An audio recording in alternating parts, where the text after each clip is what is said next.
গোষ্ঠীদ্বন্দ্ব নিয়ে বেশি ভাববেন না, ওটা এখন তৃণমূলের সিলেবাসে। সাংবাদিকদের প্রশ্নের উত্তরে জবাব বোলপুরের তৃণমূল প্রার্থী শতাব্দী রায়ের।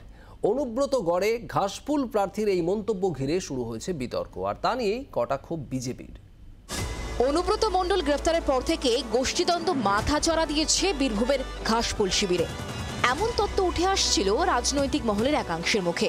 তাতে শিলমোহর দিলেন বোলপুরের তৃণমূল প্রার্থী তথা বিদায়ী সাংসদ শতাব্দী রায়। জানালেন, গোষ্ঠীদ্বন্দ্ব এখন তৃণমূলের সিলেবাসে।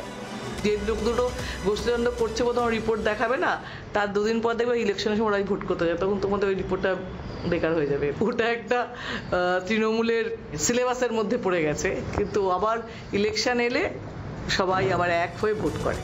শতাব্দীর মন্তব্য ঘিরে শুরু হয়েছে বিতর্ক। ভোটের আগে এমন হাতে গরম ইস্যু পেয়ে রাজ্যের শাসক দলকে বিঁধেছে বিজেপি। গোষ্ঠীকণ্ডলের মূল কারণ হচ্ছে কাটমানির ভাগ নিয়ে তৃণমূলের গোষ্ঠীকণ্ডল চলছে। কে কম খাবে, কে বেশি খাবে, কে পাচ্ছে আর কে পাচ্ছে না, এই লড়াই।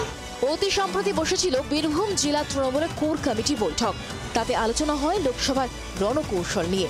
বিজেপির দখলে থাকা দুবরাজপুর বিধানসভায় কিভাবে মার্জিন বাড়ানো যায় তাও উঠে আসে বৈঠকে।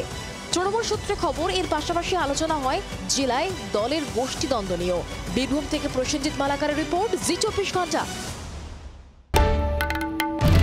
বাংলার আওয়াজ, বাঙালির আবেগ, জি 24 ঘন্টা।